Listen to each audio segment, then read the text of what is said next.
Some people say that mass immigration into the United States can help reduce world poverty. Is that true?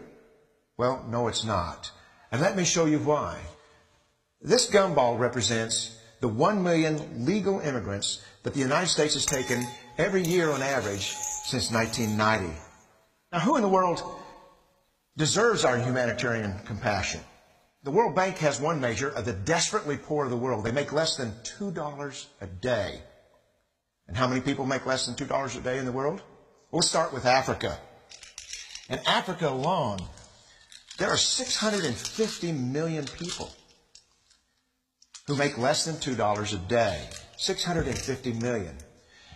And in India, another 890 million people, desperately poor.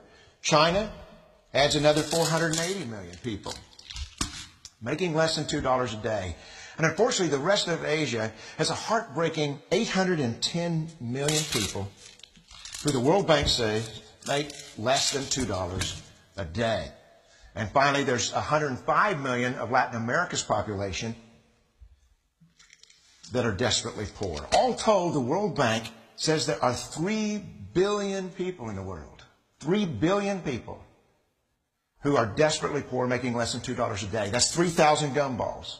And every year, we take 1 million and suggest that we've somehow made a humanitarian difference. Of course, we don't pull our immigrants from these desperately poor populations, do we? These people are too poor, too sick, too disconnected to make it here as immigrants. We tend to pull our immigrants out of the better off poor of the world. And Mexico tends to define the type of immigrant that we bring here because the plurality of people come from Mexico. And Mexico is poor. How many people in the world live in countries that have average incomes lower than that of Mexico? And the World Bank tells us that that number is these 3 billion plus another 2.6 billion people. 5.6 billion people in the world who live in countries with average incomes below that of Mexico. That's 5,600 gumballs. And so what is it that the elites are telling us? They're telling us that when we take this 1 million immigrants, that we somehow or another are tackling world poverty. And we have to do it regardless of the effect on our unemployed, the working poor, the most vulnerable members of our society, regardless of the effect on our natural resources. Even if we went by the most radical proposals in Washington, which are to actually double our immigration to 2 million a year, which would totally overwhelm our physical, natural, and social infrastructures, we couldn't make a noticeable difference. And we may be really hurting the impoverished people of the world because the 1 million that we do take are among the most energetic, often the better educated, certainly the most dissatisfied people that if they did not immigrate would be the agents for change to improve the lot of all the people in these countries. The true heroes in the global humanitarian field are the people in these countries who have the wherewithal to immigrate to another country, but instead stay in their countries, to apply their skills to help their fellow countrymen.